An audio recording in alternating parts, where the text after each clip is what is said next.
CAT is 80% about mindset and only 20% about skills. So you have to go into the exam hall thinking that it's your exam and you're going to crack it, and 99.9 is an easy thing for you to do. You converted A, so let's start with that. What was your experience like? Biggest mistake that I made in my A interview was entering with the mindset that I have to clear this interview anyhow because I need it and my family needs it. When you started preparing, did you ever think that because you're not an engineer, you have a disadvantage? I used to think in that direction, but then I quickly realized that if I'm doing that, I'm making the same mistake that I was making in my first attempt. So, do you think you should have taken some work experience prior to your MBA because you graduated in 24? I would recommend all candidates that if you have time, go and take up work experience because that helps. Again, you look back on the journey, what was that secret that sort of contributed towards a balanced score? We need all three sections to be balanced. Keep giving mocks in a regular interval, because that is what will familiarize you with the environment of the exam. Let's get started.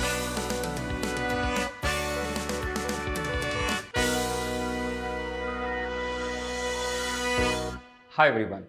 Today we have Gautam with us, and Gautam has converted IIM Ahmedabad. He is a BCom graduate from St. Xavier's, Kolkata. And in today's interaction, we are going to understand what exactly did he do which helped him to convert IIM Ahmedabad. We are going to understand what has his journey been. So let's get started. Thanks, Gautam. Thank you so much for inviting me, sir. Welcome. So let's start from your college. So you're from St. Xavier's, Kolkata. So yes, sir. Tell me, in which year did you realize that, okay, this is something that I want to do in the future? So I think around the year 2023, because that is when I started preparing for CAT, and I had just finished off with my CA Inter examinations. And going through CA Inter made me understand that finance is a line that I want to get into, and MBA will facilitate that for me. So that is when I started preparing for CAT. And during my preparation journey for the first attempt in CAT, which I gave last year, I realized that yes, this is the way to go forward. Okay. And this was your second attempt? Yes, sir. This was. So what happened in the first attempt? So in the first attempt, I was not very focused, I'd say, because I listened a lot to the crowd outside and not too much to my own self. I believed people when they said that, okay, you need 1 year of preparation at least. I had only 5-6 months left for it. And I didn't even factor in the fact that I could compete and get a very high score in these 5-6 months. So I had given up. I was not preparing well. I ended up scoring a 96 percentile, and that did not get me the college that I wanted to get into. But yeah, that did give me the realization that I can crack this if I put in the required hard work. Okay. So what did you change from the first time versus the second time? So in terms of the amount of efforts that you were putting? So in the first time, what I used to do was I used to just watch the concept videos and not practice a lot. But here in the second attempt, what I understood was that in CAT, if you want to crack it, practice is absolutely essential. And along with that, mock solving is also very important. So I gave around 60 mocks and I kept practicing. Quants was a weak section for me. So I engaged in a lot of practice in quants and kept VARC, which was my strength, at bay, maintained that my scores there, and that is how I prepared for this year. Okay. And regarding your education background, because you've done BCom, so and I've met a lot of students in the past who keep thinking that the academic background that they have has something to do with how they would perform on the CAT. Right. So when you started preparing, did you ever think that because you're not an engineer, you have a disadvantage or anything of that sort? So I had my reservations with that. I used to think in that direction, but then I quickly realized that if I'm doing that, I'm making the same mistake that I was making in my first attempt. So I have to shed that thinking that I am at a disadvantage and think that, okay, even though I have been a non-engineer, still maths over here in CAT is not something that requires differentiation and integration and high-level calculus and things like that. You need basic logic, understanding, and analytical ability, which is something that CA also did develop in me to a certain extent. So I think that for me to shed that thinking was very important, which I ultimately did, and which was why I could get a great score in CAT also. Okay. And in terms of your extracurricular activities, so were you more academically oriented, or were you spending more time doing extracurriculars? So I think I spent most of my time doing extracurriculars, because in school I was in the student council and we had to engage in a lot of work and responsibilities out there. and even in college, I was a part of many societies, and I used to work for hours and hours on end, mingling with people, networking, organizing events, etc. I have a YouTube channel also where I upload content, I write poetry. So most of my time used to go into that. It is only in the last year that I, switched my gears a little bit, because I realized that I need to, shift it and focus on academics more now. Okay. And so the second time when you took the CAT, right? Of course, there was a change in the pattern of the test a little bit compared to the first time you took it. Right. So what was your reaction like when you actually started taking the test? So when the window was just about to open, I was expecting a passage, because whenever I used to appear for a mock, I had this habit of, as soon as the RC screen starts appearing, I have to start reading the first line, because I used to attempt all the RCs and everything in VARC. I didn't used to choose between the sets. Now, when when the actual test screen opened, I saw that, okay, there's no RC out here. There's only VA.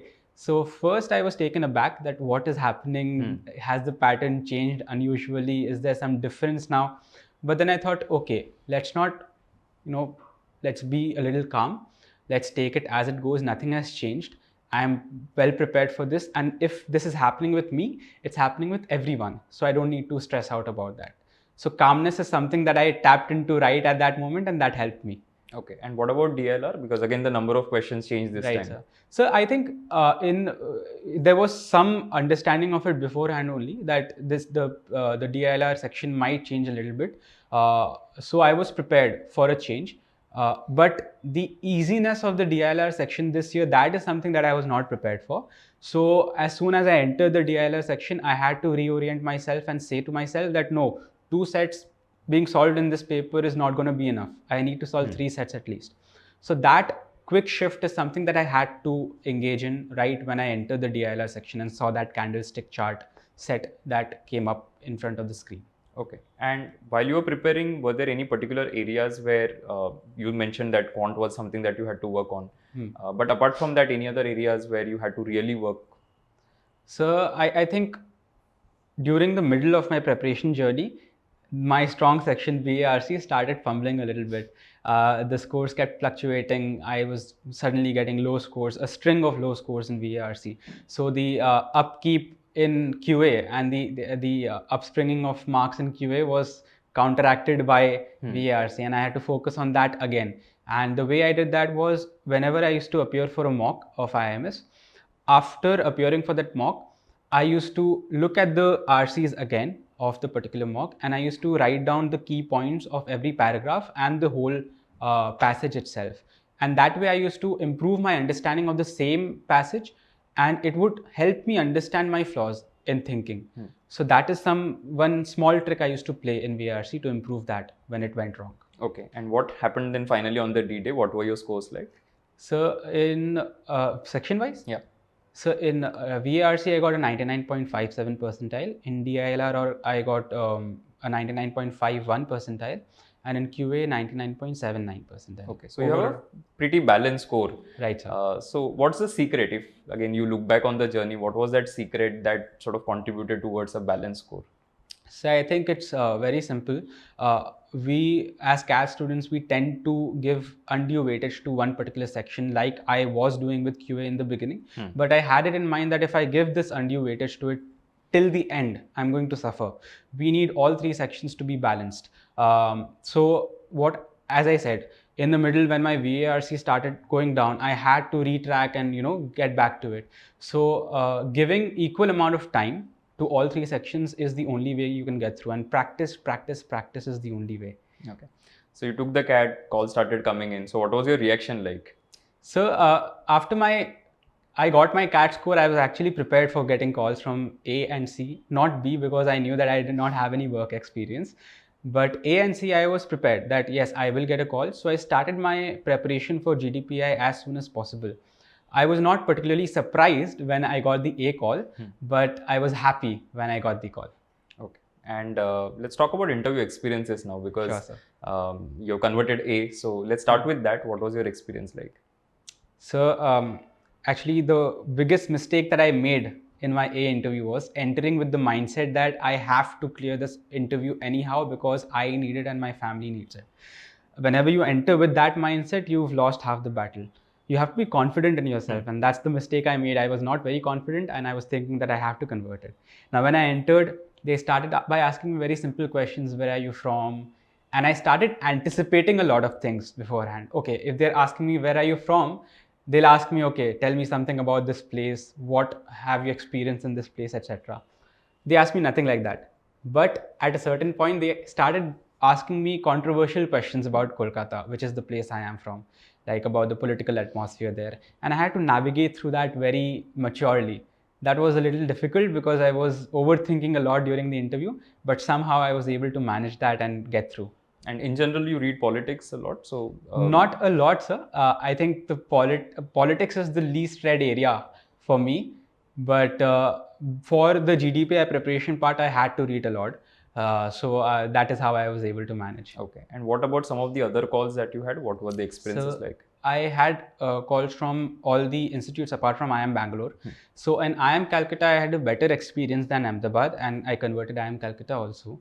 In that, they asked me questions related to CA. So they asked me about, okay, if the cash flow of a company is negative and the profit is positive, what is the scenario in which this kind of thing can happen, and is that scenario good for a company or not? What about the vice versa situation? They asked me about some specific companies and their recently published reports, etc. They asked me some questions on financial management also, about CAPM model and all that. So I think all in all, it was an easy interview for me because I was prepared for that. So yes, that's about it. Okay. And any particular interview where things didn't go that well? Ahmedabad. I was overthinking a lot. And when I came out of the interview, I was almost in a crying state because I had this unrealistic expectation from myself that it's an A interview. All toppers come here. And if I have to be selected, I have to be the best of the best. And I felt that according to my ability, I could only give 50% of my efforts there. So, it was a very bad state for me after that. But I think, God helped, and somehow I was able to clear that. Okay. And you have converted this without having any work experience. Yes, sir. So do you think you should have taken some work experience prior to your MBA because you graduated in 24? So the last few months, do you think you could have taken up a job?